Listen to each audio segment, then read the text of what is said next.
What's up, y'all? This is I Ride Share Too. It's your man Vince, and it's Friday morning. Out and about, trying to catch this rush hour surge on a Friday. And I have to say congratulations to Toronto. That's the team I was going for. Toronto Raptors. They're the 2019 NBA champions, and I knew they could do it. And the reason I knew they could do it is basically because statistically, it's hard to stay on top. Like the Golden State Warriors have been there for so long. And I was saying that no modern team has ever got a four-peat. Even though the Golden State Warriors didn't three-peat, I was knowing that to be at that level takes a toll on you, especially in modern NBA times, because the level of competition is so much better now. Back in the day when Boston won, what they get, 11 championships in 13 years or something like that. You'll never see that today. Yeah, back then they only had like 9 teams or something like that, and the level of competition is just so much better. And Klay Thompson tweaked his knee. It looked ugly the way it came down. I hope a speedy recovery for him. I don't celebrate injuries from athletes, but it happens. That's why I knew that the chances of them winning again weren't that great, because those type of things do wear on you, injuries and such. But anyway, congratulations to Toronto, man. This is their first championship. They deserved it. They worked hard for it. I was rooting for them. And I hope they enjoy every minute of it. So I'm headed out to catch some of these surges. They haven't really lit up yet, but I know that they will, and I'll get back with y'all. All right, now I'm posted up here, waiting for some surges. Not surging in the area that I am right now, but I'm pretty confident that the surges are going to come. And that's the one thing I want to talk to y'all about. The best way to make money with Uber and Lyft, if you do Lyft, I ain't really messing with Lyft like that, is to study the surges. And I mean, when I first started, I took a week. This is like 3 years ago, but I took a week just to study the surges and see what areas was surging and at what times and things of that nature, man, because these things can be very predictable. They happen for the most part over and over again at the same times, and if you can just get an idea of what areas are popping and at what time, and just get an idea of the patterns of surges. Like you can be in an area that you're not familiar with, but if you know that they have a rush hour and you're in a densely populated residential area and you see a surge disappear, you might want to say to yourself, well, it's still within the rush hour time, so that surge may reappear again. All right, so it's not just the areas, it's also the times that are important to monitor and get a idea as to how to make the most money. So that's what I've had to learn. I told you guys before, I had to learn to be more patient. Like if a surge disappears and I see a surge in another area, sometimes I will rush off to that other area, and then the area that I was in, the surges reappear again. And I could have made more money, because if I had stayed, I wouldn't have wasted. Well, I'm not gonna say waste. I wouldn't have used gas to get to that other area. So that's one of the ways that you can make money with Uber and Lyft. Study the surges and the patterns that occur. So I'm here waiting for a surge. Let me check, see what's popping, and I'll get back with y'all. Now, I just did get a ping. It was for 1.6. That's the minimum that I accept. But I have a feeling I can get more, so I turned it down. That's another thing I wanted to talk to y'all about, is knowing when to accept and when not to. And sometimes it's just based on the feeling. But I turned it down, but now it seems like it's surging in 2.0 area. So let me see if I can catch one of those 2.0s and whatnot. So, but sometimes you can turn something down and, like a minimum of what you'll accept, and then not get anything after that. So it's a chance you have to take and whatnot. But in this case, I don't think it was much of a chance because this is the beginning of rush hour. So knowing when to accept and when to wait, and try to get a higher surge so you can make more money. It's like that old Kenny Rogers song, gotta know when to hold, gotta know when to fold. All right. It's based on taking intelligent guesses, and also it's your gut feeling. So all right, I'm gonna get back with y'all. All right, y'all, so I waited for a ping. I trying to wait for a 2.0, but it seemed like the surge was dying out. So another 1.6 came in, and I took that one. And I guess I got lucky because the people were going from LA to Disneyland, which is in Anaheim. That's almost a 40 mile drive. So this one ride that I picked up paid $50. So I'm driving on my way back to Los Angeles. So I did pretty good with that one ride, and who knows, they may tip. And I had a good conversation with the guy, and who I was taking, him and his son, to Disneyland, and worked out good. So I'm driving back to LA, and who knows, maybe I can pick up another ride. And imagine if I picked up another ride like that, that would be $100 for part-time morning work. So we'll see what happens. All right, I'm gonna get back with y'all. So yeah, I'm headed to base camp. I'm packing it in. I thought I might have been able to catch a surge on my way back in from Disneyland, but they started drying out. So I'm just call it a day. But that one ride was very profitable. One ride, $50 odd. I didn't check again if he gave me a tip. We'll see. If he did, that's gravy. If he didn't, then he didn't. So, but the point I was gonna make is, now what if that had been a Lyft ride? You see what I'm saying? And they had offered some of that cheesy bonus, flat rate bonus. Let's say they was offering a $2.50 bonus for me to drive from LA to Disneyland, which is Anaheim, which was about 37 miles or something like that. That little $2 bonus would not have been worth it at all. Now you see why I don't take flat rates. The flat rates are good for the short rides, but for long rides like that, it ain't worth it at all. That's why I say I'll do a flat rate if they let me know what the final destination is, or what the destination is of the passenger before I pick them up.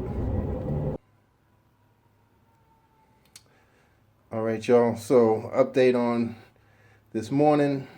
I did one ride. It was a 1.6, and drove the guy from Los Angeles to Disneyland in Anaheim, and the trip ended up being $53. It was about a 50-minute ride.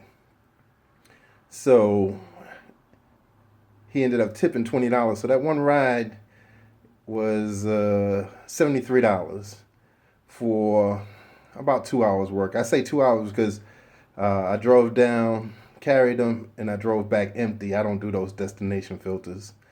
So you might as well say that was about $36 each way, right? Which ain't bad for one ride in the morning. So it worked out for me. And that's why I only do surges. What if that would have been, like I said, a Lyft ride? It was Uber. What if it would have been a Lyft and they had only given me like some chintzy bonus, a $2 bonus for that ride? You would have got, they pay, what, about 70 cents, 75 cents a mile or something like that. It would not have been worth it for me. I'm not even going to do the math on it.